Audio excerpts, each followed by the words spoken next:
إن الحمد لله نحمده ونستعينه ونستغفره ونعوذ بالله من شرور أنفسنا ومن سيئات أعمالنا من يهدي الله فلا مضل له ومن يضلل فلا هادي له وأشهد أن لا إله إلا الله وأشهد أن محمدًا عبده ورسوله أرسله بالهدى ودين الحق ليظهره على الدين كله ولو كره المشركون. اللهم صل على محمد وعلى آل محمد كما صليت على إبراهيم وعلى آل إبراهيم إنك حميد مجيد. اللهم بارك على محمد وعلى آل محمد كما باركت على إبراهيم وعلى آل إبراهيم إنك حميد مجيد. أما بعد فإن خير الحديث كتاب الله وخير الهدي هدي محمد صلى الله عليه وسلم وشر الأمور محدثاتها وكل محدثة بدعة وكل بدعة ضلالة وكل ضلالة في النار. أعوذ بالله من الشيطان الرجيم. بسم الله الرحمن الرحيم.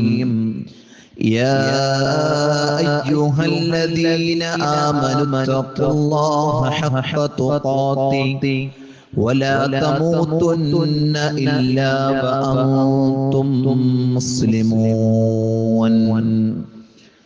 يا أيها الناس اتقوا ربكم الذي خلقكم من نفس واحدة وخلق منها زوجها وبث منهما رجالا كثيرا ونساء واتقوا الله الذي تساءلون به والأرحام إن الله كان عليكم رقيبا.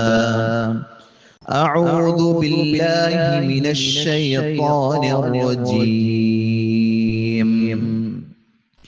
ولا يحسبن الذين يبخلون بما آتاهم الله من فضله هو خيرا لهم بل هو شر لهم سيطوقون ما بخلوا به يوم القيامة ولله ميراث السماوات والأرض والله بما تعملون خبير.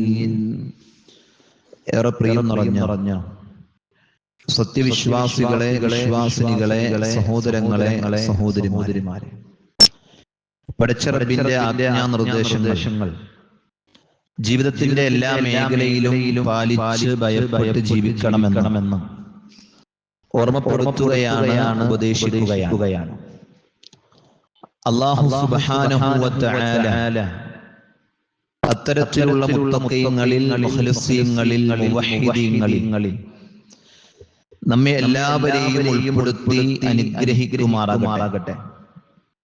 പരിശുദ്ധ റമദാൻ മാസത്തിലെ നോമ്പുകളും നമസ്കാരങ്ങളും വ്യത്യസ്തങ്ങളായ നന്മകളുമൊക്കെ ചെയ്യാൻ ഭാഗ്യം ലഭിച്ചവരാണ് നമ്മൾ.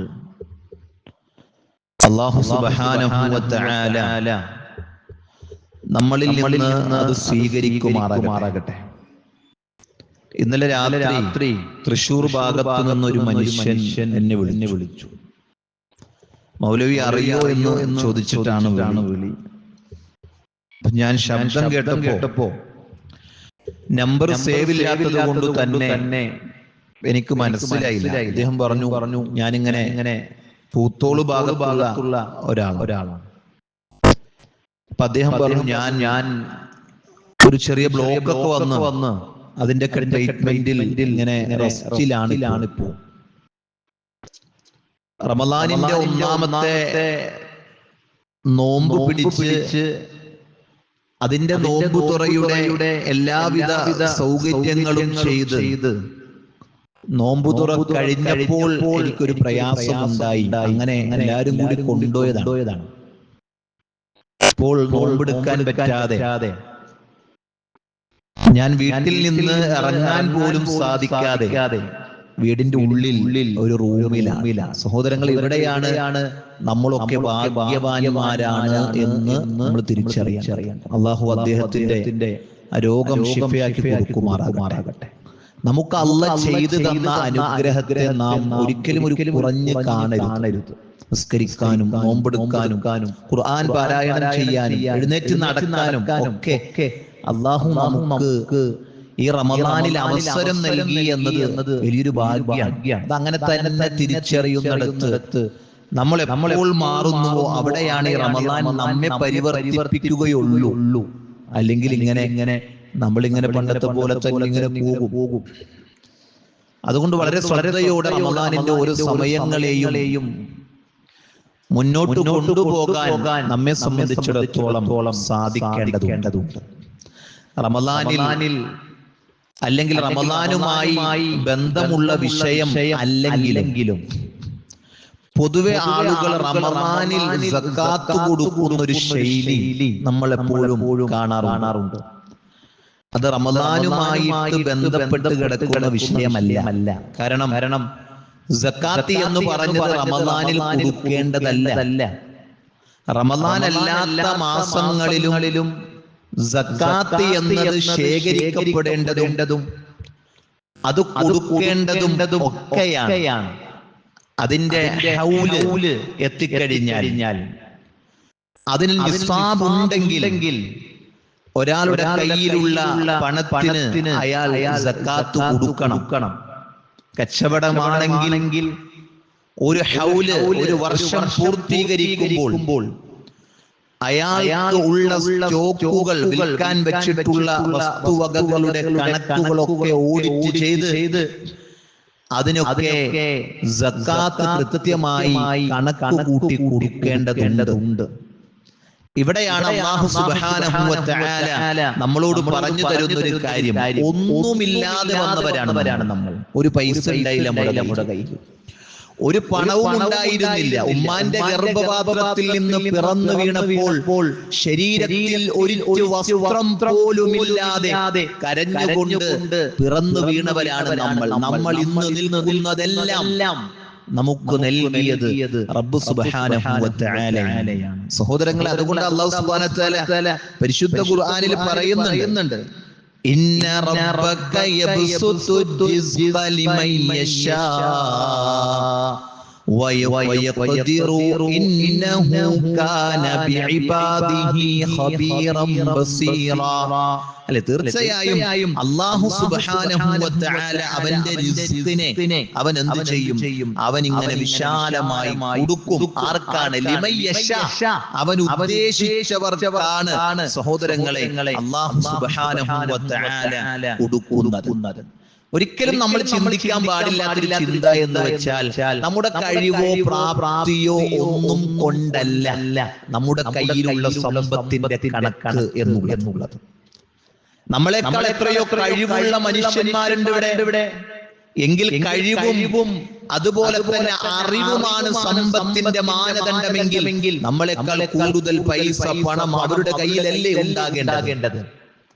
സ്വന്തം പേരെഴുതി ഒപ്പിടാൻ പോലും അറിയാത്ത മനുഷ്യന്മാർ ഇന്ന് കോടിക്കണക്കിന് സ്വത്തിന്റെ ഉടമകളാണ് സഹോദരങ്ങളെ. അപ്പൊ എന്തേ മനസ്സിലാക്കേണ്ടേ? നമ്മുടെ കഴിവും പ്രാപ്തിയും ഒന്നുമല്ല. അല്ലാഹു പറഞ്ഞെന്താ? ലിമൻ യശാ, അവൻ ഉദ്ദേശിക്കുന്നവർക്ക് അവൻ അതിങ്ങനെ കൈകാര്യം ചെയ്യാൻ വേണ്ടി കൊടുക്കും. അങ്ങനെ തന്നെയാണ് അല്ലാഹു സുബ്ഹാനഹു വ തആല പറഞ്ഞത്, വആതൂഹും മിമ്മാലില്ലാഹ്.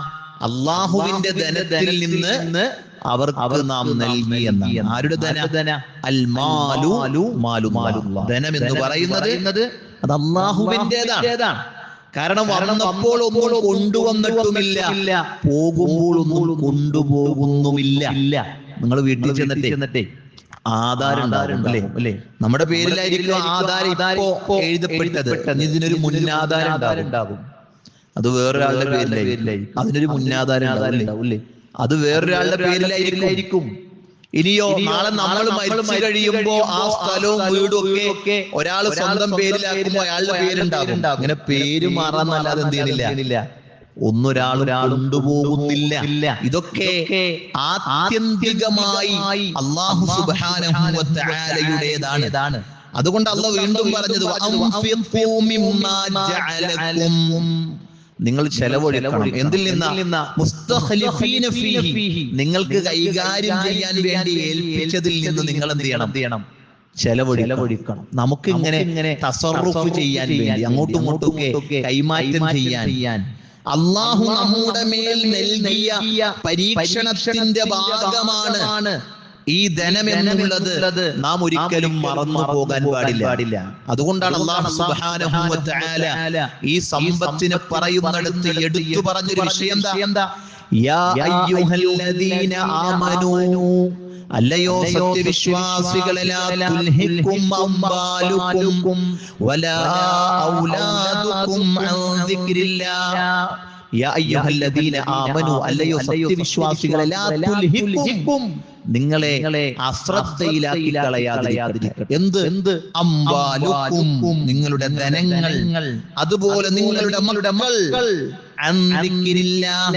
അല്ലാഹുവിന്റെ സ്മരണത്തെ, അഥവാ അല്ലാഹു നൽകിയ ആ റബ്ബ് ആ നൽകിയ സമ്പത്ത് അല്ലാഹുവിന്റെ ഇഷ്ടമുള്ള ഇഷ്ടപ്പെടുന്ന മാർഗത്തിൽ ചെലവഴിക്കുന്നുണ്ടോ, അതല്ല അല്ലാഹു വെറുത്ത മാർഗങ്ങളിലാണോ ചെലവഴിക്കുന്നത് എന്ന് ഇങ്ങനെ കറക്റ്റായിട്ട് പരിഗണിക്കാൻ വേണ്ടി അതിനുള്ളൊരു പരീക്ഷണ വസ്തുവായിട്ടാണ് അല്ലാഹു സുബ്ഹാനഹു വ തആല നമുക്ക് ധനം നൽകിയിട്ടുള്ളത്. സഹോദരങ്ങളെ, അല്ലാഹുവിന്റെ റസൂൽ പറയുന്നുണ്ട്, ആദമിന്റെ സന്തതി ഇങ്ങനെ പറയും, മാലി മാലി, എന്റെ ധനം എന്നിങ്ങനെ പറഞ്ഞുകൊണ്ടേയിരിക്കും.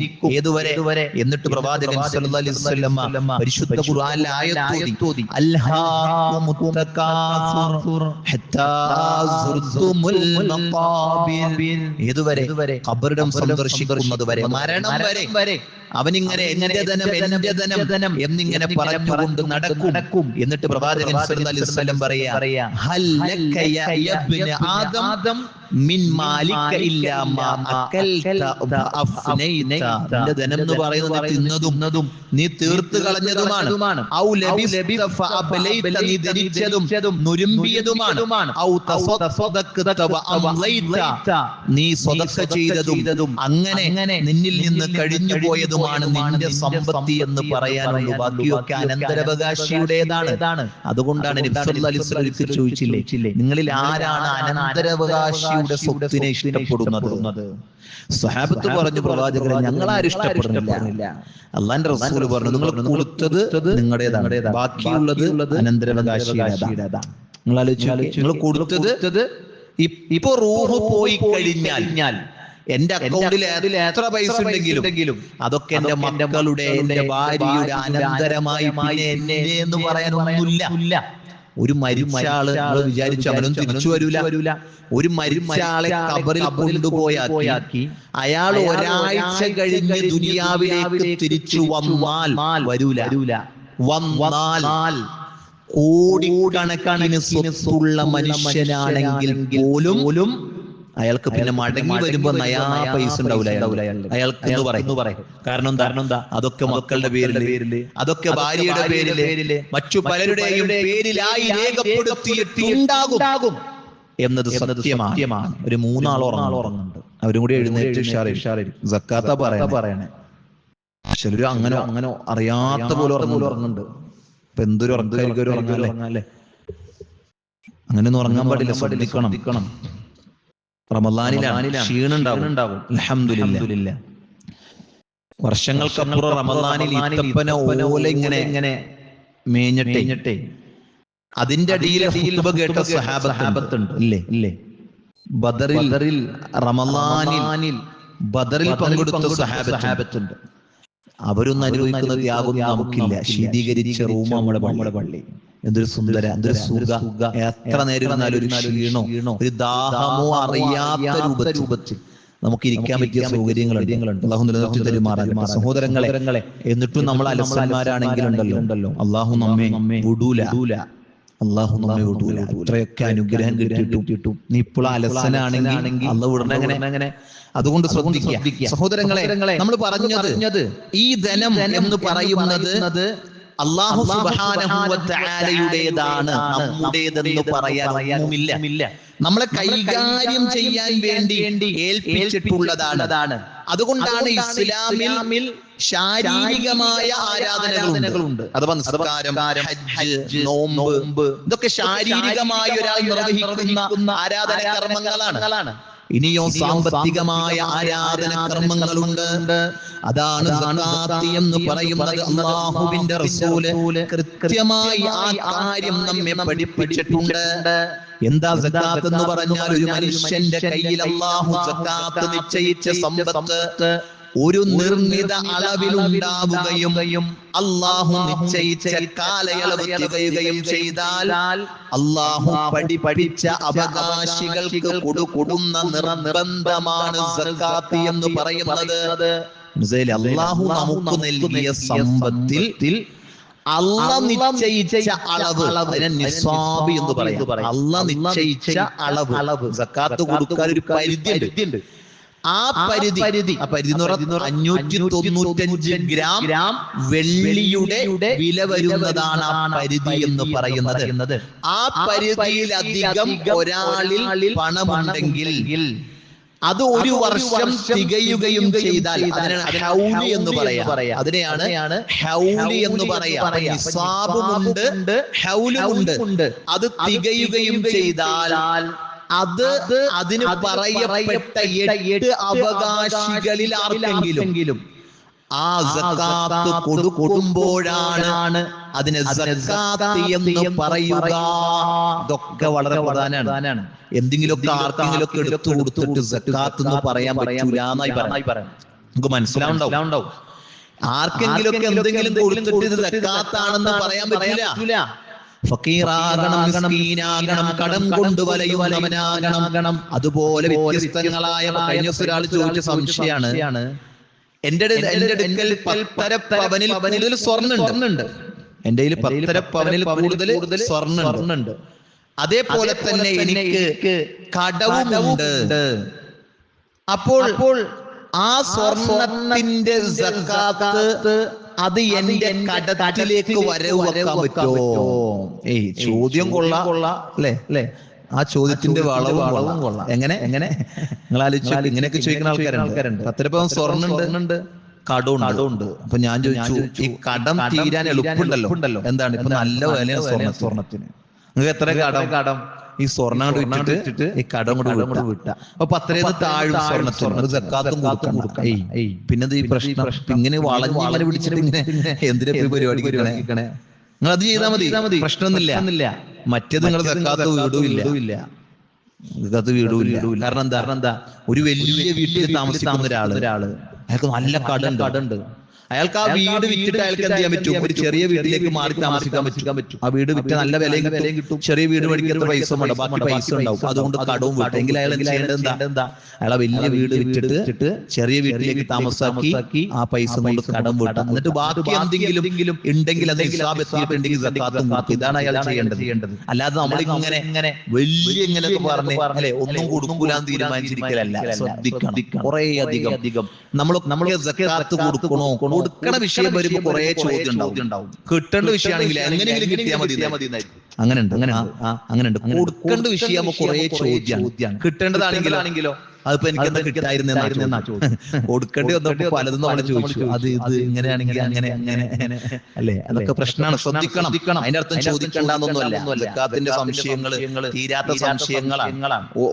ഒരു മൗലവി പറഞ്ഞതാ, 25 വർഷം ഖുത്ബ നടത്തിയ പള്ളിയിലെ 20 വർഷം ഒരാൾ ഒരേ സംശയം ചോദിച്ചു സക്കാത്തിനെ പറ്റി. മൗലവിയോട് ചോദിക്കണം. ഇയാൾ ഒരു വർഷം കഴിഞ്ഞപ്പോൾ ഇയാൾ വിചാരിച്ചു മൗലവി മറന്നിട്ടുണ്ടാവും. പ്രായമുള്ള മൗലവി 20 വർഷം ഒരേ സംശയം ഒരാൾ സക്കാത്തിനെ കുറിച്ച് ചോദിച്ചു. അത് വ്യത്യസ്ത കോണിൽ നിന്നാണ് ചോദിച്ചത് എന്നുള്ളൂ. പക്ഷെ സംശയമൊക്കെ ചെല്ലണത് എങ്ങോട്ടാ? ഒരേ സ്ഥലത്തേക്കാണ്. സഹോദരങ്ങളെ, അല്ലാഹുവിന്റെ റസൂൽ സല്ലല്ലാഹു അലൈഹി വസല്ലം മുആദ് ഇബ്നു ജബൽ റളിയല്ലാഹു അൻഹുവിനെ യമനിലേക്ക് അയക്കുമ്പോൾ അവിടെ നിന്ന് പറഞ്ഞ കുറേയധികം കാര്യങ്ങൾ, അവിടെ അവസാനം പറഞ്ഞ കാര്യം എന്താണെന്നറിയോ? ഫഉഅല്ലിമുഹും അന്നല്ലാഹ ഇഫ്തറല അലൈഹിം, തീർച്ചയായും ഞാൻ നിങ്ങളെ അറിയിക്കുകയാണ്, പഠിപ്പിക്കുകയാണ്, അല്ലാഹു നിങ്ങളുടെ മേൽ നിർബന്ധമാക്കിയിട്ടുണ്ട് സദഖ, സക്കാത്തിനെ നിർബന്ധമാക്കിയിട്ടുണ്ട്. അതുകൊണ്ട് അവരിലെ പണക്കാരിൽ നിന്ന് അത് ശേഖരിക്കുകയും അവരിലെ ദാരിദ്ര്യമുള്ളവരിലേക്ക് അത് കൊടുക്കുകയും ചെയ്യുക. മനസ്സിലായി? പണക്കാരിൽ നിന്ന് അത് ശേഖരിക്കുക, പാവപ്പെട്ടവരിലേക്ക് അത് വിതരണം ചെയ്യുക. അപ്പൊ ഇവിടെ അതിൽ നിന്ന് തന്നെ, ആ ഹദീസിൽ നിന്ന് തന്നെ കിട്ടുന്നുണ്ട് എന്ത്? ശേഖരിക്കുക എന്നത്. നിങ്ങൾ പണക്കാരിൽ നിന്ന് ശേഖരിക്കുകയും പാവപ്പെട്ടവർക്ക് അത് വിതരണം ചെയ്യുക.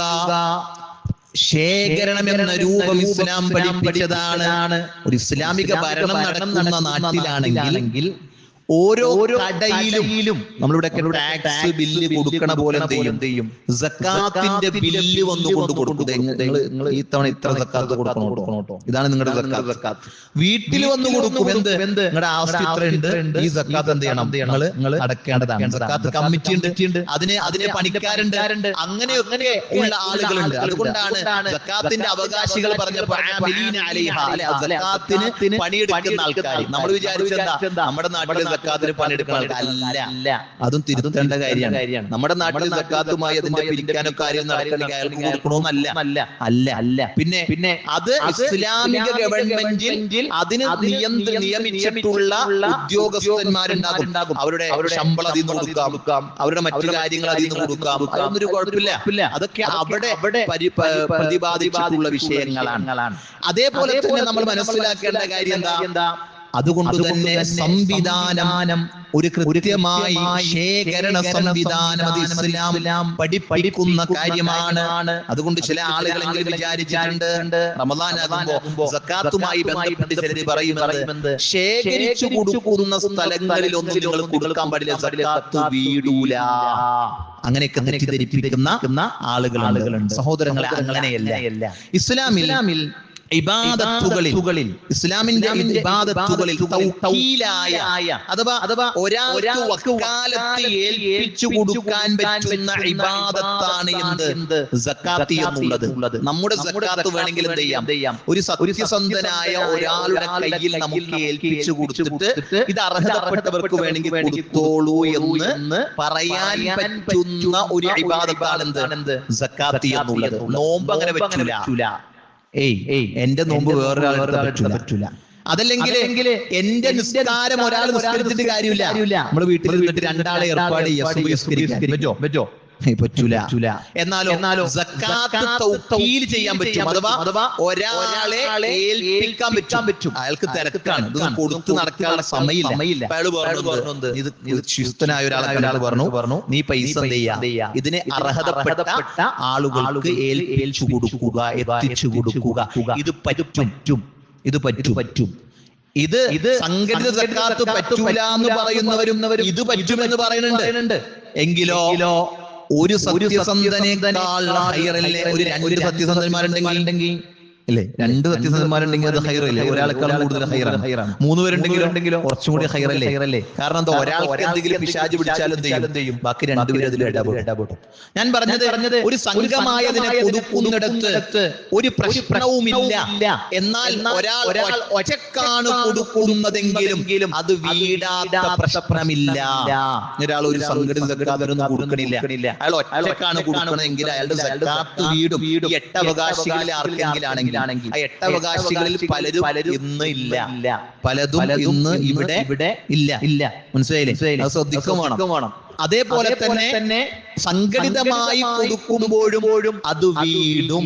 രണ്ടാണെങ്കിലും എന്ത് ചെയ്യും? സക്കാത്ത് വീടും. ഇതെല്ലാവരും മനസ്സിലാക്കാം. കാരണം എന്താ? 1952 അൽ ബയാൻ എന്ന് പറഞ്ഞ് അന്ന് സമസ്ത ദക്ഷിണ അതല്ലെങ്കിൽ അങ്ങനെ ഒന്നും തിരിയാത്ത സമയത്ത് അബ്ദുള്ള എന്ന് പറയുന്ന ഒരു മൗലവി അതല്ലെങ്കിൽ ഒരു മുസ്ലിയാർ എഴുതിയ വളരെ വിശാലമായ ഒരു ലേഖനം അൽ ബയാൻ എന്ന് പറഞ്ഞ 1952 അദ്ദേഹം അതിൽ സക്കാത്തിന്റെ പ്രാധാന്യം പറയുന്നിടത്ത് അദ്ദേഹം പറയുന്നുണ്ട്, നിങ്ങൾ പള്ളി കമ്മിറ്റികളും സാമൂഹിക മത നേതാക്കന്മാരും ഒക്കെ ചേർന്ന് ഒരു സക്കാത്ത് കമ്മിറ്റി രൂപീകരിക്കണം. മനസ്സിലായി? ഇപ്പോഴത് പറ്റാതായത്, പണ്ട് പറ്റിയിരുന്നു. മനസ്സിലായി? കമ്മിറ്റി രൂപീകരിക്കണം. എന്നിട്ടോ അതിൽ പണം ശേഖരിച്ച് അതിന് അർഹതപ്പെട്ടവരിലേക്ക് അത് എത്തിക്കുകയും വേണം. ഇസ്ലാമിലെ സക്കാത്ത് എന്ന് പറഞ്ഞാൽ ചക്കാത്തല്ല. ചില വീടുകളിലൊക്കെ എന്റെ വീട്ടിൽ സക്കാത്ത് കൊടുക്കുന്ന ദിവസം ഇന്നതായിരിക്കുമെന്നൊക്കെ അറിയിപ്പ് പലയിടത്തും കാണുന്നുണ്ട്. എന്നിട്ടോ ആൾക്കാരൊക്കെ വീട്ടിലെ കുടുംബക്കാരൊക്കെ ആയിട്ട് കാറിന് ഇന്നോവയിലൊക്കെ വരാം. എന്തിനാ? സക്കാത്ത് വാങ്ങാൻ. ഇങ്ങനെ ക്യൂവിൽ നിന്നാല് മൂപ്പരിങ്ങനെ നടന്നു വന്നിട്ട് കിസേന്ന് ഇങ്ങനെ 500 നോട്ട് എന്ത് ചെയ്യും? ഓരോരുത്തർക്ക് ഇങ്ങനെ കൊടുക്കും. സക്കാത്താണ്. അതൊക്കെ വാങ്ങാൻ വേണ്ടി വണ്ടി വിളിച്ച് ടാക്സി വിളിച്ചിട്ട് ആൾക്കാർ പോകുന്നുണ്ട്. വെറുതെ പറഞ്ഞല്ലേ?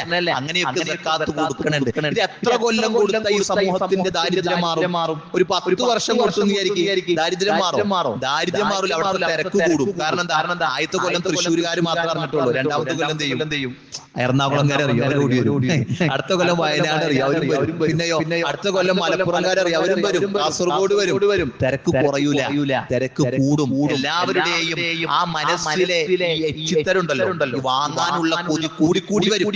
എങ്ങനെയെങ്കിലും ഒക്കെ ആരെങ്കിലും കിട്ടുകയാണെങ്കിൽ നല്ലതെന്നുള്ള ചിന്തയായിരിക്കും പിന്നെ ആളുകൾ ഉണ്ടാകാം. സഹോദരങ്ങളെ, ഇതൊന്നും ഇസ്ലാം അങ്ങനെയൊന്നും പഠിപ്പിക്കണില്ല. പിന്നെയോ ഇസ്ലാമിന്റെ സാമ്പത്തിക രംഗം എന്ന് പറയുന്നത് ഒരു സക്കാത്ത് സംഭരണത്തിലൂടെയും അത് കൊടുക്കുന്നതിലൂടെയും ആ കിട്ടുന്ന മനുഷ്യന് അടുത്ത പ്രാവശ്യം എനിക്ക് സക്കാത്ത് കൊടുക്കുന്നിടത്തേക്ക് പ്രാപ്തിയിലേക്ക് എത്തുന്ന രൂപത്തിലേക്ക് അവനെ വളർത്തിയെടുക്കുക എന്നതാണ് സക്കാത്ത് കൊണ്ട് നമ്മൾ കാര്യക്ഷമമായി മനസ്സിലാക്കേണ്ടത്. മനസ്സിലായി?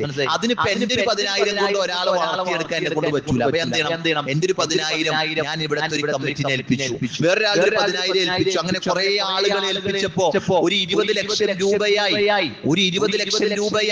അപ്പോൾ ഒരു പണിയെടുക്കുന്ന സാധാ ഒരു മനുഷ്യൻ അയാൾക്ക് ഒരു വീട് വെക്കാൻ അയാളുടെ വരുമാനം കൊണ്ട് സാധിക്കില്ല. അപ്പോൾ അയാളുടെ ആവശ്യം വീടായിരുന്നു.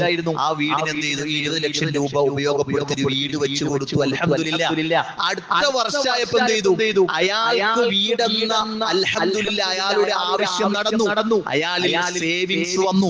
കുറച്ച് പൈസ മിച്ചം വരൽ തുടങ്ങി. അയാൾ ഇങ്ങനെ മിച്ചം വെച്ച് നോക്കിയപ്പോ അടുത്ത റമളാൻ അല്ലെങ്കിൽ അടുത്ത സമയമായപ്പോ അയാളുടെ സക്കാത്തിന് ഒരു 2,500 രൂപയെങ്കിലും കൊടുക്കുന്ന സാഹചര്യത്തിലേക്ക് അയാൾ പ്രാപ്തിയുള്ളവനായി. ഇതാണ് ഇസ്ലാം കാണുന്ന, അതല്ലെങ്കിൽ ഇസ്ലാം വിഭാവനം ചെയ്യുന്ന സക്കാത്ത് എന്നൊക്കെ പറഞ്ഞാല്. അതല്ലാതെ ഇങ്ങനെ ചില ആൾക്കാരൊക്കെ ഉണ്ട് മടിക്കുത്തിൽ ഇങ്ങനെ 500ന്റെ കുറിച്ച് ഇങ്ങനെ വെക്കും. എന്നിട്ടോ വഴി കൂടി ഒരു വീശലാണ്. ആണോർക്കൊക്കെ എങ്ങനെ കൊടുക്കുക 500 രൂപ പിടിച്ചു പറയുന്നത് എന്തിന്റെ? ദീനക്കുള്ള ആൾക്കാർക്ക് എനിക്ക് വേണ്ട എനിക്ക് പറ്റൂല. അല്ല, ഒരു ഹദിയയാണ്, തന്നോളൂ, കുഴപ്പമൊന്നുമില്ല, പ്രശ്നമൊന്നുമില്ല. സക്കാത്തിന്റെ ആണെന്നെങ്കിലോ അതുകൊണ്ട് നിങ്ങൾ ആർക്കെങ്കിലും സക്കാത്ത് കൊടുക്കണമെങ്കിൽ പറഞ്ഞിട്ട് കൊടുക്ക്, ഇതെന്റെ സക്കാത്തിന്റേതാണ്. അയാൾ പറയും വേണ്ട. അള്ളാനെ ഭയപ്പെടുന്ന ഒരാളാണെങ്കിൽ ഞാൻ സക്കാത്തിന് അർഹനല്ല. അപ്പൊ നമ്മൾ പറയേണ്ടത് അൽഹംദുലില്ലാ. കാരണം ഇയാൾക്ക് എന്റെ സക്കാത്ത് വീടുകയുമില്ല. അതുകൊണ്ട് ശരിക്കും ഒരു സക്കാത്ത് എന്ന് പറയുമ്പോൾ സഹോദരങ്ങളെ, അത് വളരെ ഗൗരവമുള്ള വിഷയമാണ്. അത് കുറേയധികം നമ്മൾ പഠിക്കേണ്ടതും മനസ്സിലാക്കേണ്ടതുമായ കാര്യമാണ്. അല്ലാഹു നിർബന്ധമാക്കിയ കാര്യമാണ്. പരിശുദ്ധ ഖുർആനിൽ ചേർത്ത് പറഞ്ഞ നിസ്കാരം നിലനിർത്തുകയും സക്കാത്ത് കൊടുക്കുകയും ചെയ്യുക എന്നത് ധാരാളമായി ഖുർആനിൽ ആവർത്തിച്ചു വന്ന ആയത്താ. അതുകൊണ്ട് തന്നെ പണ്ഡിതന്മാര് പറയുന്നുണ്ട്, സക്കാത്ത് കൊടുക്കാത്തവനെ കാഫിറാണോ എന്ന ചർച്ച പോലും പണ്ഡിത ലോകത്തുണ്ട്. അവൻ ഇസ്ലാമിന്റെ ഉള്ളിലുള്ളവനാണോ അതോ പുറത്തുള്ളവനാണോ? സക്കാത്ത് നൽകാത്തവൻ മരിച്ചു കഴിഞ്ഞാൽ അയാൾ മുസ്ലിങ്ങളുടെ ഖബർസ്ഥാനിൽ ണോ എന്ന ചർച്ചകൾ പോലുമുണ്ട്. ആ ചർച്ചകൾ പോലും നിലനിൽക്കുന്നുണ്ട് പണ്ഡിത ലോകത്ത്. ഒരാള് സക്കാത്ത് കൊടുക്കണില്ല. ചില പണ്ഡിതന്മാര് പറയുന്നത് അയാള് സക്കാത്ത് കൊടുക്കണില്ലെങ്കിൽ അയാൾ നിസ്കരിച്ചിട്ടും കാര്യമില്ല. കാരണം എന്താ? ചേർത്ത് അല്ലാഹു സുബ്ഹാനഹു വ തആല പറഞ്ഞ വിഷയമാണ് എന്ന് പഠിപ്പിക്കുന്നുണ്ട്. അതുകൊണ്ട് സഹോദരങ്ങളെ, സക്കാത്ത് അതിന് കൊടുക്കാൻ ഞാൻ ബാധ്യസ്ഥനായിട്ടും സക്കാത്ത് കൊടുക്കാതിരുന്നു കഴിഞ്ഞാൽ എന്താണ് അവസ്ഥ എന്നറിയോ? വല്ലദീന യക്നിസൂന الذهب والفضة ولا ينفقونها في سبيل الله. ആരുടെയെങ്കിലും ജനത്തിന്റെ ആരുടെയെങ്കിലും കയ്യിൽ സ്വർണത്തിന്റെയും വെള്ളിയുടെയും സമ്പാദ്യങ്ങൾ ഉണ്ടായിട്ടവരത് സക്കാത്ത് കൊടുത്തില്ലെങ്കിൽ ഫബശ്ശിറുഹും ബിഅദാബിൻ അലീം. അവരെ എന്ത് ചെയ്യണം? വേദനയേറിയ ശിക്ഷയെ പറ്റി അവരോട് സന്തോഷ വാർത്ത അറിയിക്കണമെന്നാണ്. യൗമ യുഹ്മാ അലൈഹാ ഫീ നാരി ജഹന്നമ ഫതുഖ്വാ ബിഹാ ജിബാഹുഹും വജുനൂബുഹും. അവരുടെ പാർശ്വങ്ങളിലും നെറ്റികളിലും പുറം ഭാഗത്തുമൊക്കെ ഈ സമ്പത്തിങ്ങനെ ചൂടാക്കി പഴുപ്പിച്ച് ഇവിടത്തെ ചൂട് പോലും നമുക്ക് സഹിക്കാൻ പറ്റണില്ല. എങ്കിലോ നമ്മൾ സമ്പാദിച്ച സമ്പത്ത് സ്വർണവും അതുപോലെ തന്നെ വെള്ളിയും ഇങ്ങനെ അതിങ്ങനെ നരകത്തിന്റെ ചൂടിൽ ഇങ്ങനെ ചൂടാക്കിക്കൊണ്ട് അവരുടെ നെറ്റിയിലും പുറം ഭാഗത്തും പാർശ്വഭാഗത്തും ഒക്കെ വച്ചുകൊണ്ട് പറയും ഹാദാ മാ കനസ്തും ലിഅൻഫുസികും. ഇതൊക്കെ നിങ്ങൾ സമ്പാദിച്ച നിങ്ങളുടെ സ്വത്തുക്കളാണ്. ഫദൂഖൂ മാ കുൻതും തക്നിസൂൻ. അതുകൊണ്ട് ഇതുകൊണ്ടൊക്കെ നിങ്ങളുടെ വേദനാജനകമായ ഈ ശിക്ഷ നിങ്ങൾ രുചിച്ചു നോക്കിക്കൊള്ളുവിൻ എന്നവരോട് പറയും എന്ന് അല്ലാഹു സുബ്ഹാനഹു വ തആല പറയുകയാണ്. ഒരുത്തൻ അല്ലാഹു ധനം കൊടുത്തു, പക്ഷെ അവൻ അതിന്റെ സക്കാത്ത് കൊടുത്തിട്ടില്ലെങ്കിലോ നാളെ പരലോകത്തൊരു ശുജാഅൻ സർപ്പമായി കടന്നു വരുന്നതാണ്. സർപ്പം എന്ന് പറഞ്ഞാലോ സർപ്പം നല്ല മൂത്ത നല്ല വിഷമുള്ള സർപ്പമായി വന്നവന്റെ കഴുത്തിൽ ചുറ്റിക്കൊണ്ട് അവന്റെ ശരീരത്തിൽ കുത്തിക്കൊണ്ടത് പറയും ഞാൻ നിന്റെ ധനമാണ്, ഞാൻ നിന്റെ സമ്പാദ്യമാണ്, നിന്റെ സ്വർണമാല ഞാനാണ്, നിന്റെ സമ്പാദ്യം ഞാനാണ് എന്നിങ്ങനെ പറയും. സഹോദരങ്ങളെ, ചില ആളുകളൊക്കെ തെറ്റിദ്ധരിച്ചിട്ടുണ്ട്. 11 പവൻ സ്വർണ്ണമുള്ള ആൾക്കാര് ഒരാൾ വിളിച്ചു ചോദിച്ചത്, എനിക്ക് 11 പവൻ സ്വർണ്ണുണ്ട്, 10യുടെ മുകളിൽ കൊടുത്താൽ മതിയല്ലോ, അപ്പൊ അരപ്പവന് സക്കാത്ത് കൊടുത്താൽ പോരെന്നാണ്. എങ്ങനെ അല്ലേ? എങ്ങനെ 11 പവനുണ്ട്, 10ക്ക് മുകളിലല്ലേ സക്കാത്തുള്ളൂ, അപ്പൊ അരപ്പവനല്ലേ കൂടുതലുള്ളൂ, അപ്പൊ അരപ്പവന് സക്കാത്ത് കൊടുത്താൽ പോരെ? അല്ല, 11 പവനും സക്കാത്ത് കൊടുക്കണം. ഒന്നില്ലെങ്കിൽ സ്വർണത്തിന് കൊടുക്കാം, അല്ലെങ്കിലോ ആ സ്വർണം വിറ്റിട്ട് കൊടുക്കാം. പൈസ ഇല്ലാത്തൊരു കുറിച്ചാണ്ട് പറയാം. സ്വർണം മാത്രമേ ഉള്ളൂ. ചില ആൾക്കാർ പറയാറുണ്ട് കയ്യിലൊരു പൈസ ഇല്ല, സ്വർണ്ണുണ്ട്. അങ്ങനെ പറയാം. ചില ആൾക്കാർ അങ്ങനെ കൊടുക്കാതിരിക്കാൻ കുറെ പോളുകളായിട്ട് വരും. എന്താണ് സ്വർണ്ണുണ്ട്, 15 പവന്റെ സ്വർണ്ണ ഇരിപ്പുണ്ട്, വിൽക്കാൻ കുറെ സ്ഥലമുണ്ട് മൗലവി, പക്ഷേ എന്ത് ചെയ്തിട്ടില്ല, കയ്യിൽ പൈസ ഒന്നുമില്ല. അല്ല, വിൽപ്പനക്ക് ഉദ്ദേശിച്ച സ്ഥലം ഉണ്ടെങ്കിൽ എന്ത് ചെയ്യണം? അയാൾ സക്കാത്ത് കൊടുക്കണം. അന്നത്തെ നാട്ടിലെ വില അനുസരിച്ച്. അപ്പോഴാണ് പറയുന്നത് വിൽക്കാൻ കുറെ സ്ഥലമുണ്ട്, കയ്യിൽ പൈസ ഇല്ല. അപ്പൊ എന്താ ചെയ്യണ്ടേ? എന്തിലും മാർഗത്തിൽ സക്കാത്ത് കൊടുക്കണം. സക്കാത്ത് കൊടുക്കണം. എന്താ കാരണം? വിൽക്കാൻ വെച്ച സാധനമാണ്. ചില ആൾക്കാർ എന്ത് ചെയ്യും? ചില ആൾക്കാരുടെ സ്ഥലം വിൽക്കാനിട്ടുണ്ടാകും, അതിൽ റെന്റ് എന്തെങ്കിലും നടക്കണുണ്ടാകും. റെന്റ് എന്തായാലും പൈസ കിട്ടുന്നുണ്ടല്ലോ, അപ്പൊ ആ റെന്റിന്റെ എന്തായാലും പൈസയോടൊപ്പം വന്നിട്ടുണ്ടാകും, നമ്മുടെ സമ്പത്തിന്റെ ഒപ്പം ഉണ്ടാവും. അതേപോലെ തന്നെ അതിന്റെ വിൽപ്പനക്ക് അന്ന് കിട്ടുന്ന വിലയുടെ എന്ത് ചെയ്യണം? സക്കാത്ത് അയാൾ കൊടുക്കണം. മനസ്സിലായില്ലേ? വളരെ ഗൗരവമുള്ളതാണ്. അങ്ങനെ നോക്കിക്കഴിഞ്ഞ് നമുക്കൊക്കെ സക്കാത്ത് കൊടുക്കാണ്ടാവും സഹോദരങ്ങളെ. നമ്മളൊക്കെ ഒന്ന് ചിന്തിച്ചാൽ, ആലോചിച്ചാൽ, അതുകൊണ്ട് ആ വിഷയം നമ്മൾ സമ്മതിക്കണം. ആ വിഷയം നമ്മൾ സമ്മതിക്കണം. ഒരിക്കലും അതിലൊരു വിടവും നമ്മൾ കാണരുത്. സ്ത്രീകളെ സംബന്ധിച്ചിടത്തോളം ഇപ്പൊ വീട്ടിലെ സ്വർണ്ണ ആരുടേതാണ് എന്ന് തീരുമാനെടുക്കേണ്ട സമയപ്പോ എന്താണ് ഇപ്പൊ തീരുമാനം എടുക്കണം. കാരണം സ്വർണ്ണ ആരുടേതാണ് അയാൾ സക്കാത്ത് കൊടുക്കണ്ടേ? അതിനൊരു എളുപ്പമാർഗമുണ്ട്. ഭർത്താവ് പറയാം ഞാൻ സ്വർണം കൊറേ വിൽക്കാൻ പോവണം. അപ്പൊ ഭാര്യ പറയും എന്റെ അപ്പൊക്കെ തീരുമാനം വിൽക്കണമെന്നില്ല, സക്കാത്ത് കൊടുക്കണം എന്ന് പറയാൻ വേണ്ടി. വിൽക്കണമെന്നില്ല, ഇത് നിന്റെ ആണെങ്കിൽ നീ സക്കാത്ത് കൊടുക്കണം. കാരണം എന്താ? അത് നിന്റെ സക്കാത്ത് കൊടുക്കണം. അപ്പൊ ഒരു പെണ്ണിന്റെ സക്കാത്ത് ആണിന് കൊടുക്കാൻ പറ്റും. അവൾ അറിവോടെ. അത് വളരെ പ്രധാനപ്പെട്ടതാണ്. എന്ത് ചെയ്യും? ഭർത്താക്കന്മാരൊക്കെ ഭാര്യയുടെ സക്കാത്ത് കൊടുക്കണ്ട, പക്ഷെ ഭാര്യ അറിയുന്നില്ല ഇതൊന്നും. മുപ്പര് മരിച്ചു പോയി കഴിഞ്ഞാൽ മുപ്പത്തി ഇത് കൊടുക്കൂലെന്നേ നിങ്ങൾ ആലോചിച്ചു. അപ്പൊ ഭാര്യനെ മനസ്സിലാക്കുന്ന എന്തുണ്ട്? സ്വർണ്ണുണ്ട്, അതിനിപ്പോ മാർക്കറ്റ് വില എന്ന് പറഞ്ഞാൽ കൈ പൊള്ളണ വിലയാണല്ലേ. ഇത്രയും പൈസ കൊടുക്കണം. കഴിഞ്ഞ കൊല്ലം ഇത്ര ഉണ്ടായില്ലല്ലോ മൗലവി. അപ്പൊ അവര് ചിന്തിക്കണില്ല ഈ സ്വർണം വിറ്റാലും ഇവർക്ക് ഇത്ര പൈസ കിട്ടും ഇവർ ചിന്തിക്കണില്ല. മനസ്സിലായില്ലേ? ഇത് വിറ്റാലും ഇത്ര പൈസ കിട്ടുമല്ലോ, അല്ലാതെ ഇപ്പൊ സക്കാത്ത് കൊടുക്കുമ്പോൾ മാത്രമല്ല, ഇത് കൊണ്ടുപോയി വിറ്റോക്കിയേ 10 പവനൊക്കെ വിറ്റോക്കി നല്ല എമൗണ്ട് കിട്ടുന്നത്. ഒരു പള്ളിയോടിയാ വേണമെങ്കിൽ, ഒരു പള്ളിയോടി, ചെറിയ പള്ളിയൊക്കെ അതുകൊണ്ട് പണിയാന്നേ. അത്രയും പൈസ കിട്ടും. എന്നാലോ വിൽക്കണ സമയത്തല്ല, സക്കാത്ത് കൊടുക്കുന്ന സമയത്ത് ഇതൊരു വലിയൊരു എമൗണ്ട് ആയിട്ടുണ്ടായിരുന്നു. അത് പിശാച് അങ്ങനെയാണ്. അങ്ങനെ വന്നിട്ട് ഇങ്ങനെ പല മസാലകളും നമ്മളോട് പറയും. ശ്രദ്ധിക്കുക. ഭാര്യയോട് പറയാൻ സക്കാത്ത് ഇത്രയാണ്, ഞാൻ കൊടുക്കണുണ്ട്, എന്റെ അറിവ് വേണം, ഞാൻ ഇത് കൊടുത്തിട്ടുണ്ട് എന്ന് പറയാം. അത് പ്രത്യേകം ചെയ്യണം, ശ്രദ്ധിക്കണം. അത് പ്രത്യേകം ശ്രദ്ധിക്കണം. അതുപോലെ കച്ചവടം നടത്തുന്ന ആളുകൾ എന്ത് ചെയ്യണം? അതൊക്കെ ഞാനൊരു സമ്മതിക്കാണ് കൊടുക്കുന്നുണ്ട്, അതൊന്നും അങ്ങനെ ഒന്നും എടുക്കാനൊന്നും പറ്റില്ല, അതൊന്നും പോരാ.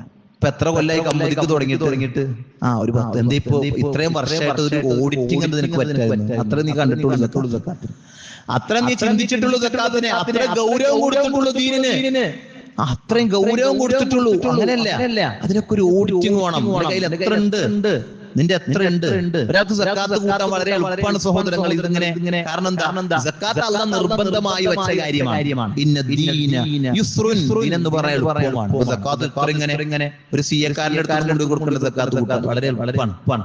വളരെ സിമ്പിൾ ആയിട്ട് എന്ത് ചെയ്യും? ഒരാൾക്ക് സക്കാത്ത് കൂട്ടാൻ പറ്റും. അയാളുടെ അക്കൗണ്ടിൽ എത്ര പൈസ ഉണ്ട്, അയാളുടെ കയ്യിൽ എത്ര പൈസ ഉണ്ട്, അതേപോലെ തന്നെ അയാളുടെ കച്ചവട സ്ഥാപനത്തിൽ അവിടെ എത്ര സ്റ്റോക്ക് ഉണ്ട്, അതിന് എത്ര രൂപ ഇന്ന് വിറ്റാ കിട്ടും, അതൊക്കെ സ്റ്റോക്ക് ഒക്കെ വേണമെങ്കിൽ അയാൾക്ക് ഒഴിവാക്കട്ടെ. വിറ്റു പോകാത്ത കുറെ കൊല്ലങ്ങളായിട്ടൊന്നും വിറ്റു പോകാത്ത, എന്റെ കടയിലെല്ലാം വിറ്റു പോകാത്ത പറയരുത്. അങ്ങനെ കുറെ എന്റെ കടയിലൊന്നും വിറ്റോണില്ല, അങ്ങനൊന്നുമില്ല. സ്റ്റോക്ക് ഒക്കെ വേണമെങ്കിൽ എന്ത് ചെയ്യാം? അയാൾക്ക് അതൊക്കെ ഒന്ന് മാറ്റി, അതൊക്കെ വല്ല ഓഫറിലൊക്കെ വെക്കണമെങ്കിൽ എന്ത് ചെയ്യാം? ആ പൈസ കൂടി പിന്നീട് ഇതിലേക്ക് ആഡ് ചെയ്ത്, ഇതൊക്കെ സൂക്ഷ്മതയാണ്. എഴുതി വെച്ച് ക്ലിയർ ആയിട്ട് എന്ത് ചെയ്യാം? അയാൾക്ക് കൊണ്ടുപോകാൻ പറ്റും. അപ്പൊ നമ്മൾ അത് കൃത്യമായിട്ട് ശ്രദ്ധിക്കണം. സാലറി ഒക്കെ വാങ്ങുന്ന ആൾക്കാർക്ക് വളരെ കൃത്യമായിരിക്കും അതിങ്ങനെ നോക്കാം. തന്റെ ചെലവുകൾ കഴിഞ്ഞ് ബാക്കിയുള്ള എത്ര എമൗണ്ട് ഉണ്ട് അതിന് 2.5% കൊടുത്താൽ മതി. അല്ല 100 ഒരാൾ നമുക്ക് 100 രൂപ തന്നു, അയാൾ പറയുന്നിട്ട് 2 രൂപ എനിക്ക് തരും. എന്തെങ്കിലും മടിയുണ്ടാവും കൊടുക്കാൻ? ഒരു 100 രൂപ നമുക്ക് തന്ന ആൾക്ക് 2 രൂപ തിരിച്ചു കൊടുക്കാൻ മടി ഉണ്ടാവും നമുക്ക്? ഒരിക്കലും ഉണ്ടാവൂല. പക്ഷെ നമ്മൾ വിചാരിച്ച് നമ്മുടെ സ്വത്താന്ന് വിചാരിച്ചപ്പോഴേ ഈ പ്രശ്നമൊക്കെ പറ്റി. അള്ളാന്റെതാണ്. അള്ളാഹ് നമുക്ക് തന്നേൽപ്പിച്ചു. അള്ളാഹു എന്ത് ചെയ്യും? അത് നമ്മളോട് സക്കാത്ത് എന്ന രൂപത്തിൽ അത് കൃത്യമായി കൊടുക്കണമെന്ന് നമ്മളോട് പറഞ്ഞു. അത് കൃത്യമായി ശ്രദ്ധിക്കണം സഹോദരങ്ങളെ. അതുകൊണ്ട് ആ വിഷയം ഗൗരവത്തിൽ ശ്രദ്ധിച്ചില്ലെങ്കിൽ അള്ളാഹു ഒരു ഗ്രാമക്കാരുടെ ഉപമ പറയുന്നുണ്ട്. അവര് നല്ല സമാധാനത്തോടെ നിർഭയത്വത്തോടെ ജീവിച്ചവരാണ്.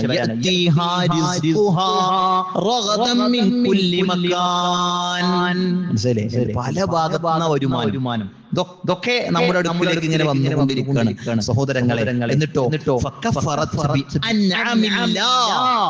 അവരല്ലാഹുവിന്റെ അനുഗ്രഹങ്ങളെ നിഷേധിച്ചപ്പോൾ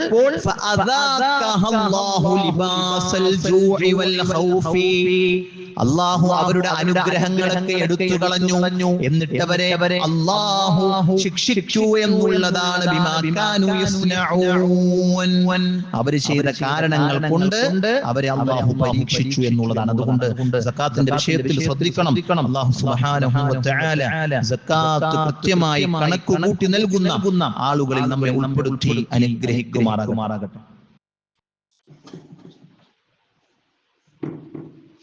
അൽഹംദുലില്ലാഹി റബ്ബിൽ ആലമീൻ. الصلاة والسلام على رسول الأمين وعلى آله وصحبه أجمعين. أما بعد أعوذ بالله من الشيطان الرجيم. بسم الله الرحمن الرحيم. يا أيها الذين آمنوا اتقوا الله حق تقاته ولا تموتن إلا وأنتم مسلمون. അള്ളാഹുവിന്റെ ആജ്ഞാനിർദ്ദേശങ്ങൾ ജീവിതത്തിന്റെ എല്ലാ മേഖലയിലും പാലിച്ച് ഭയപ്പെട്ട് ജീവിക്കണമെന്ന് ഓർമ്മപ്പെടുത്തുകയാണ്, ഉപദേശിക്കുകയാണ്. സഹോദരങ്ങളെ, സക്കാത്തുമായി ബന്ധപ്പെട്ട വിഷയമാണ് നമ്മൾ പറഞ്ഞത്. അൽഹംദുലില്ലാഹ്, അല്ലാഹുവിന്റെ തൗഫീഖിനാൽ നമ്മുടെ പള്ളിയിൽ സക്കാത്തിന്റെ സംവിധാനം ഉണ്ട്. ആ സംവിധാനത്തിൽ ഇപ്പോൾ നിലവിൽ ഒരു 10ഓളം ആളുകൾ സക്കാത്ത് വാങ്ങാൻ അർഹതപ്പെട്ടവരെയും നമുക്ക് കാണാൻ സാധിക്കുന്നുണ്ട് നമ്മുടെ നാടുകളിൽ. അതുകൊണ്ട് തന്നെ നമ്മുടെ സക്കാത്ത് ലഭിച്ചാലാണ് അവർക്കൊക്കെ ആ സക്കാത്തിന്റെ വിഹിതത്തിൽ നിന്ന് നമുക്ക് കൊടുക്കാൻ സാധിക്കുകയുള്ളൂ. ഈ സംവിധാനം നിലനിൽക്കണം. ഇസ്ലാമികമായ ഒരു സംവിധാനം ഒരിക്കലും നിലച്ചു പോകാൻ പാടില്ല. നമ്മളൊക്കെ കൊടുക്കാതായി കഴിഞ്ഞാൽ ഇങ്ങനെയൊരു സംവിധാനം ഇവിടെ ഇല്ലാതെയാകും. അള്ളാഹുവിന്റെ വിധികൾ ആരിലാണ് മാറി മാറി വരിക എന്ന് പറയാൻ പറ്റില്ല. അള്ളാഹു കാത്തുരക്ഷിക്കുമാറാകട്ടെ. നാളെ നമുക്കായിരിക്കാം ഒരു സക്കാത്തിന്റെ ആവശ്യം വരുന്നതെങ്കിൽ, നമ്മുടെ നാട്ടിൽ ഇങ്ങനെ ഒരു സംവിധാനം ഉണ്ടെങ്കിൽ സഹോദരങ്ങളെ, നമ്മുടെ കാര്യം എളുപ്പത്തിൽ നടക്കുമെന്നുള്ളതിൽ യാതൊരു തർക്കമില്ല. കാരണം ഇസ്ലാം അത്ര സജീവമായിട്ടാണ്. നമ്മുടെ വൈറ്റിലയിൽ ഒരു സംഭവം, അവിടുത്തെ ഒരു സക്കാത്ത് സെല്ലുമായി ബന്ധപ്പെട്ട് ഒരു പാവപ്പെട്ട ഒരു മനുഷ്യൻ ഒരു അപേക്ഷ നൽകുകയും അദ്ദേഹത്തിന് ഉപജീവനത്തിന് ഒരു മാർഗ്ഗമില്ല. അദ്ദേഹം പറഞ്ഞു, എനിക്കൊരു വണ്ടിയാണ് വേണ്ടത്, ഉന്തുവണ്ടി, ഇങ്ങനെ കൊണ്ടടക്കണേ കപ്പലണ്ടി കച്ചവടക്കാരൊക്കെ കൊണ്ടുനടക്കുന്ന ഒരു വണ്ടി. ഇങ്ങനത്തെ ഒരു വണ്ടി ഉണ്ടെങ്കിൽ എനിക്ക് മാർക്കറ്റിൽ നിന്ന് കുറച്ച് പച്ചക്കറിയൊക്കെ കയറ്റി അതും കൊണ്ട് ഉന്തി അവിടെയുള്ള ഫ്ലാറ്റുകളുടെ മുമ്പിൽ പോയി കഴിഞ്ഞാൽ എനിക്ക് കച്ചവടം ചെയ്യാൻ പറ്റും. അപ്പൊ അതിനുള്ളൊരു സംവിധാനം എനിക്ക് വേണം. അങ്ങനെ ആ സക്കാത്ത് കമ്മിറ്റി എന്ത് ചെയ്തു? ആ അപേക്ഷ പരിഗണിച്ചു. എന്നിട്ട് ഇദ്ദേഹത്തിന് ഒരു വണ്ടി വാങ്ങി കൊടുത്തു. സഹോദരങ്ങളെ, പിറ്റേ വർഷം ഉണ്ടായ ഒരു അത്ഭുതം എന്ന് പറഞ്ഞാല് ഈ മനുഷ്യൻ സക്കാത്ത് ഓഫീസിന്റെ മുമ്പിൽ ഇങ്ങനെ നിൽക്കുകയാണ്. ജുമാ കഴിഞ്ഞിട്ട് അയാൾ നിൽക്കുകയാണ്. അപ്പൊ കമ്മിറ്റിക്കാർ വിചാരിച്ചു, എന്ത് ഇയാൾക്ക് വീണ്ടും സക്കാത്ത് വേണ്ടി വരും, അതുകൊണ്ടാണ് ഇയാൾ നിൽക്കണത്. അങ്ങനെ വിചാരിച്ച് ഇയാളോട് കാര്യങ്ങളൊക്കെ അന്വേഷിച്ച് ഓഫീസൊക്കെ തുറന്ന് അതിനുള്ളിൽ കയറിയിരുന്നപ്പോ ഇയാളുടെ മടിത്തട്ട് ഇങ്ങനെ അഴിച്ചിട്ട് അതിൽ നിന്ന് കുറച്ച് പൈസ ഇങ്ങനെ എടുത്തിട്ട് ഇത് എന്റെ സക്കാത്താണ് എന്ന് പറഞ്ഞ് അയാൾ സക്കാത്ത് കൊണ്ടുവന്നു കൊടുത്തു എന്നത് നമ്മുടെ ഈ പ്രാന്തപ്രദേശത്തുണ്ടായ സക്കാത്തിന്റെ ഒരു വല്ലാത്തൊരു അത്ഭുതമാണ്. സഹോദരങ്ങളെ, ഇതാണ് ഇസ്ലാം പഠിപ്പിക്കുന്ന ഒരു സക്കാത്തിന്റെ സിസ്റ്റം. ഒരാളെങ്കിലും എന്ത് ചെയ്യണം? ഒരു വർഷത്തില് സക്കാത്ത് വാങ്ങുന്നതിൽ നിന്ന് പരിഹരിക്കപ്പെടുന്ന ഒരു രൂപം ഉണ്ടായിരിക്കണം. അപ്പൊ അതിനെന്ത് ചെയ്യണം? അതിന് നമ്മളിങ്ങനെ ഒറ്റ തിരിഞ്ഞ് കൊടുത്താലൊന്നും പറ്റൂല. ഈ ഒറ്റ തിരിഞ്ഞ് കൊടുത്താലുള്ള പ്രശ്നം എന്താന്ന് ഞാൻ പറയട്ടെ. അത് വേറൊരു പ്രശ്നം കൂടിയുണ്ട്. ആളുകൾ നമ്മളെ കാണുമ്പോൾ അടുക്കുത്തൊക്കെ കുത്തിക്കുന്ന ആളായിരിക്കും. നമ്മൾ അയാൾക്ക് കഴിഞ്ഞ പോലെ സക്കാത്ത് കൊടുത്തിട്ടുണ്ടാവും. നമ്മളിങ്ങനെ ബൈക്കിന് അന്നാണെന്ന് ചെയ്യും, ആ മടിക്കത്തൊക്കെ ഒന്ന് വായിച്ചിട്ട് വല്ലാത്തൊരു ചിരിയും വല്ലാത്തൊരു ഇതും ഒക്കെ ഉണ്ടാവും. എന്താ കാരണം? അത് ഈ തവണയും എനിക്ക് എന്നെ മറക്കല്ലേട്ടെ, ഞാൻ ഇവിടെ തന്നെ ഉണ്ട്. അയാളുടെ ആ ഓർമ്മപ്പെടുത്തലാണത്. ഞാൻ വെറുതെ പറഞ്ഞല്ല. പിന്നെയോ, നമ്മളെ കാണുമ്പോൾ ഒരു പ്രത്യേക സ്നേഹം, നമ്മളെ കാണാൻ ഒരു ബഹുമാനം. പള്ളിയിലേക്ക് ചിലപ്പോ നോമ്പുറക്കാനൊക്കെ നമ്മൾ വരുമ്പോൾ ആളെ എന്തിനാ ഈ പണിക്കൊക്കെ ഇങ്ങനെയൊക്കെ ഉണ്ട്. നിങ്ങൾ ഇല്ലാന്ന് പറഞ്ഞാൽ നടക്കുന്നുണ്ട് നാട്ടില്. ഇല്ലേ ചില ആൾക്കാർ വരുമ്പോ നാട്ടുകാരും പറയുന്നത് ഒരു ഭയങ്കര ആളാണ് കേട്ടോ. ഇങ്ങനെയൊക്കെ പറയിപ്പിക്കുന്നിടത്തേക്ക് അങ്ങനെയൊക്കെ പിശാച് ചെയ്യും. നമ്മൾ ഇങ്ങനെ കൊണ്ടുപോയി കൊടുക്കുമ്പോൾ ഉണ്ടാവും. അതുകൊണ്ട് സക്കാത്ത് വിതരണം ചെയ്യുന്നവരും ശ്രദ്ധിക്കേണ്ട കാര്യം എന്താ? ഒരാൾ ഒറ്റക്ക് പോയിട്ട് ഇത് ചെയ്യാൻ പറ്റില്ല, കൈകാര്യം ചെയ്ത് കൊടുക്കാൻ പാടില്ല. ഒരാളിങ്ങനെ സക്കാത്തൊക്കെ ഞാൻ കൂട്ടാണ്ട് എല്ലായിടത്തും ഇയാൾ പോയിട്ട് എന്ത് ചെയ്യാം? സക്കാത്ത് വിതരണം ചെയ്തിട്ട് ഇയാൾ 50,000 ഉണ്ട്, 1 ലക്ഷം അവിടെ ഉണ്ട്. ഇപ്പൊ എന്ത് ചെയ്യും? നാട്ടിൽ പോയി ഇയാള് ഭയങ്കര കൊടുക്കുന്ന ആളാണ്. മറ്റേ സൂപ്രാണ്ടോ അയാളെല്ലാം കൊടുക്കണ്ടു. അങ്ങനെ പ്രശ്നം. അവസാനം കമ്മിറ്റിന്ന് മൂപ്പരാണ്ട് പോയപ്പോ ആൾക്കാരൊക്കെ കിട്ടാതായി. അപ്പൊ ആൾക്കാരൊക്കെ ഇയാളോട് കിട്ടിയില്ലല്ലോ. അപ്പോഴും മനസ്സിലായേ ആൾക്കാർക്ക് ഇതിപ്പോ ഒരു സംവിധാനത്തിന്റെ ഭാഗമാണെന്ന്. സഹോദരങ്ങൾ, വലിയ അപകടമാണ്. ഞാൻ പറയുന്നത് ഇഖ്ലാസുള്ള ഈമാനുള്ള മനുഷ്യന്മാരാണെങ്കിൽ ഒറ്റക്ക് പോകൂല. ഇപ്പൊ ഞങ്ങൾ റമദാനിന്റെ കിറ്റ് ഞങ്ങളുടെ നാട്ടിൽ അൽഹംദുലില്ലാഹ് ഒരു 30 കിറ്റ് കൊടുത്തത് പറയല്ലോ. ഞങ്ങൾ പ്രത്യേക അജണ്ട വെച്ചെന്നറിയാം, പരിചയമുള്ളവർ പോയി കൊടുക്കേണ്ടതില്ല. പരിചയമില്ലാത്ത ആൾക്കാർ എന്ത് ചെയ്യട്ടെ? പരിചയമില്ലാത്ത ആൾക്കാർ കൊടുക്കുമ്പോ എന്ത് ചെയ്യാ? ഒരു 3 ആളെങ്കിലും ഒരുമിച്ച് പോയി കൊടുക്കുക. എന്താണ്? ഇതൊരു സംവിധാനത്തിന്റെ ഭാഗമാണ്. നാളെ നിങ്ങൾക്ക് കഴിവും പ്രാപ്തിയും ഉണ്ടായി കഴിഞ്ഞാൽ ഇതിലൊരു ഭാഗമാകാൻ നിങ്ങളെയും ഞങ്ങൾ ക്ഷണിക്കുന്നു. ഇതൊരു സംവിധാനമാണ് സഹോദരങ്ങളെ, മനസ്സിലായില്ലേ? ഇതൊരു സംവിധാനം. ഇങ്ങനത്തെ സംവിധാനങ്ങൾ ഉണ്ടാകണം. റമദാനിന്റെ കിറ്റൊക്കെ നമ്മൾ ആലോചിക്കുന്നുണ്ട് നമ്മുടെ മഹല്ലിൽ. ഇൻഷാ അല്ലാഹ് 1500 രൂപയാണ് നമ്മൾ 1000 രൂപ. അത്രേ ഉള്ളൂ നമ്മൾ കണക്കാക്കുന്നുള്ളൂ. എത്ര വീടുകൾക്കാണെന്നറിയാം അത്താണിയാകാം. പലരും ഈ കൂലിപ്പണിയൊക്കെ എടുത്ത് വെയിലത്ത് ഇടങ്ങേറായി. അവർക്ക് ഇന്ന് പണിക്ക് പോകണ്ട എന്ന് തീരുമാനിക്കണമെങ്കിൽ എന്തുണ്ടാകണം? വൈകുന്നേരം കഴിക്കാനുള്ള ഭക്ഷണം വീട്ടിലുണ്ടെങ്കിൽ ഇന്ന് പണിക്ക് പോകണ്ട എന്ന് തീരുമാനിക്കാൻ പറ്റുള്ളൂ. അതിന് നമ്മൾ എന്താ ചെയ്യണ്ടേ? നമ്മൾ പണിയെടുക്കണേന്ന് എന്ത് ചെയ്യാ, കുറച്ച് അവർക്ക് കൂടി കൊടുക്കുന്നിടത്ത് നമ്മൾ ശ്രദ്ധിച്ചാൽ നല്ലതായിരിക്കും. ഇൻഷാ അല്ലാഹ് ഇന്ന് നമ്മൾ കാണുന്ന ഒരു രൂപം അതിനാണ് നമ്മുടെ പള്ളിയുടെ പരിപാലന ഫണ്ടൊക്കെ കഴിഞ്ഞുള്ള ബാക്കിയുള്ള പണം ഇൻഷാ അല്ലാഹ് നമ്മൾ ഇങ്ങനെയുള്ള ഇഫ്താർ കിറ്റിന് വേണ്ടി ചെലവഴിക്കാൻ ഉദ്ദേശിക്കുന്നുണ്ട്. ഞാൻ പറഞ്ഞത് നമുക്ക് 500 രൂപ കൊടുക്കാൻ പറ്റുന്ന ഒരു വീട്ടിലേക്ക് നമ്മുടെ ഒരു കിറ്റിന്റെ ഒരു ഭാഗത്തും ഒരു വീട്ടുകാരും നോമ്പ് തുറക്കും. സഹോദരങ്ങളെ, ഒരു നോമ്പുകാരനെ നോമ്പ് തുറപ്പിച്ചാല് അവനൊരു നോമ്പിന്റെ കൂലിയുണ്ട് പ്രവാചകൻ സല്ലല്ലാഹു അലൈഹി വസല്ലം പറഞ്ഞിട്ടുണ്ട്. അതുകൊണ്ട് സക്കാത്ത് സെല്ലുകൾ, നമ്മുടെ സക്കാത്ത് സെല്ലുകളിലേക്ക് പണം കൊടുക്കുന്നതോടൊപ്പം തന്നെ നമ്മുടെ അയൽവാസി അർഹതപ്പെട്ട സക്കാത്ത് വാങ്ങാൻ അർഹതപ്പെട്ട ആളുണ്ടെങ്കിൽ അയാളെ എന്ത് ചെയ്യണം? അയാളെ നമ്മൾ അറിയിക്കണം. അതേപോലെ തന്നെ അയാളെ കുറിച്ച് നമ്മൾ പരിചയപ്പെടുത്തി ഒരു മനുഷ്യനുണ്ട്, ഞാൻ അയാൾക്ക് കൊടുക്കാന്ന് വിചാരിച്ചിരുന്നു, പക്ഷേ ഈ ഒരു സംവിധാനം നിലനിൽക്കണമല്ലോ. അതുകൊണ്ട് നിങ്ങൾ എന്ത് ചെയ്യും? ഈ സക്കാത്ത് അയാളെ കുറിച്ചൊന്ന് അന്വേഷിക്കണം. നിങ്ങൾ അർഹതപ്പെട്ടതാണെങ്കിൽ സക്കാത്തിന്റെ അവകാശികളിൽ പെട്ട 8 പേരിലുള്ള ഒരാളാണെങ്കിൽ എന്ത് ചെയ്യണം? അയാൾക്ക് നിങ്ങൾ കൊടുക്കാൻ ഒരു പരിഗണന ഉണ്ടാകണം ഇൻഷാ അല്ലാഹ്. അതുകൊണ്ട് ഞാൻ ഈ സക്കാത്ത് നിങ്ങളെ ഏൽപ്പിക്കണം. മനസ്സിലായില്ലേ? ഏൽപ്പിക്കുന്നവരും ശ്രദ്ധിക്കണം, ഏറ്റെടുക്കുന്നവരും ശ്രദ്ധിക്കണം. ഏൽപ്പിക്കുന്നവർ അത് കൃത്യമായി കൊടുക്കേണ്ടിടത്താണോ ഈ സക്കാത്ത് ചെന്ന് ചേരുന്നത് എന്ന കൃത്യമായ അന്വേഷണങ്ങൾ അവർക്കുണ്ടാകണം. അല്ലെങ്കിലോ അവർ സക്കാത്ത് വീടൂല. കൊടുക്കുന്നവർ കൊടുത്തു കഴിഞ്ഞാൽ തീരുന്നു വിചാരിക്കണ്ട. ഇനി അത് വാങ്ങി കയ്യിൽ വെച്ച ആൾക്കാരും ശ്രദ്ധിക്കും, ഇതൊരു അമാനത്താണ്. ഞാൻ പറയും, ഇല്ലാത്ത ബാധ്യത ഏറ്റെടുത്ത് വെക്കണം. കാരണം എന്താ, എല്ലാവരും സക്കാത്ത് മേടിച്ചു വെച്ചിട്ട് ഞാനിത് അർഹതപ്പെട്ടവർക്ക് കൊടുക്കും എന്ന് അവർക്ക് എന്ത് ചെയ്യണം? ഒരു അമാനത്ത് അല്ലെ കൊടുക്കണം. ഇവർക്ക് എത്ര ഉത്തരവാദിത്വം അറിയോ? ഇവർക്ക് വളരെ ഉത്തരവാദിത്വം. ഞാൻ പറഞ്ഞത് ഈ സംവിധാനം വലിയ ഉത്തരവാദിത്വമുള്ളതാണ്. അതുകൊണ്ട് ഈ ഉത്തരവാദിത്വത്തിലേക്ക് നമ്മൾ എന്ത് ചെയ്യണം? നമ്മൾ ഈ ഒരു സിസ്റ്റത്തെ ഒന്ന് ഉയർത്തിക്കൊണ്ടുവരാൻ നമ്മളാൽ കഴിയുന്ന രൂപത്തിൽ തന്നെ ഈ സംവിധാനത്തിൽ ഇടപെടണം. അല്ലാഹു സുബ്ഹാനഹു വ തആല അവന്റെ ദീനനുസരിച്ച് ജീവിക്കുന്ന ആളുകളിൽ നമ്മെ എല്ലാവരെയും ഉൾപ്പെടുത്തി അനുഗ്രഹിക്കുമാറാകട്ടെ. സഹോദരങ്ങൾ, ഒരു കാര്യം കൂടി സൂചിപ്പിക്കാനുള്ളത്, നമ്മുടെ ഹിഫ്ള് കോളേജ് തൃശ്ശൂർ ജില്ലയിൽ വരുന്നുണ്ട്.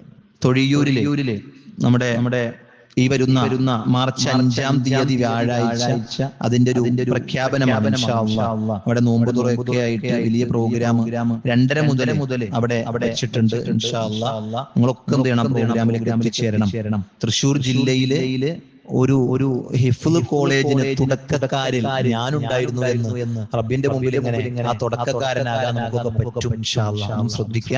അല്ലാഹു അനുഗ്രഹിക്കട്ടെ. അല്ലാഹു നമ്മുടെ എല്ലാ ഇബാദത്തുകളും സ്വീകരിക്കുമാറാകട്ടെ. അല്ലാഹു സുബ്ഹാനഹു വ തആല നമ്മുടെ പാപങ്ങൾ പുറത്തു തരുമാറാകട്ടെ. നമ്മൾ ചെയ്ത തെറ്റുകൾ അല്ലാഹു പുറത്തു മാപ്പാക്കി തരുമാറാകട്ടെ. നമ്മുടെ മാതാപിതാക്കൾ അല്ലാഹു സ്വർഗ്ഗം നൽകി അനുഗ്രഹിക്കട്ടെ. മാരകമായ രോഗങ്ങൾ കൊണ്ട് വിഷമിക്കുന്ന ആളുകൾ അല്ലാഹു ശിഫാഉൻ ആജിൽ പ്രദാനം ചെയ്യുമാറാകട്ടെ. അല്ലാഹുമ്മ ഗഫിർ ലിൽ മുഅ്മിനീന വൽ المؤمنات والمسلمين والمسلمات والأحياء منهم والأموات إنك مجيب الدعوات يا قاضي الحاجات. اللهم أجرنا من النار، اللهم أجرنا من النار، اللهم أجرنا من النار. ربنا آتنا في الدنيا حسنة وفي الآخرة حسنة وقنا عذاب النار. ربنا تقبل منا إنك أنت السميع العليم وتب علينا إنك أنت التواب الرحيم.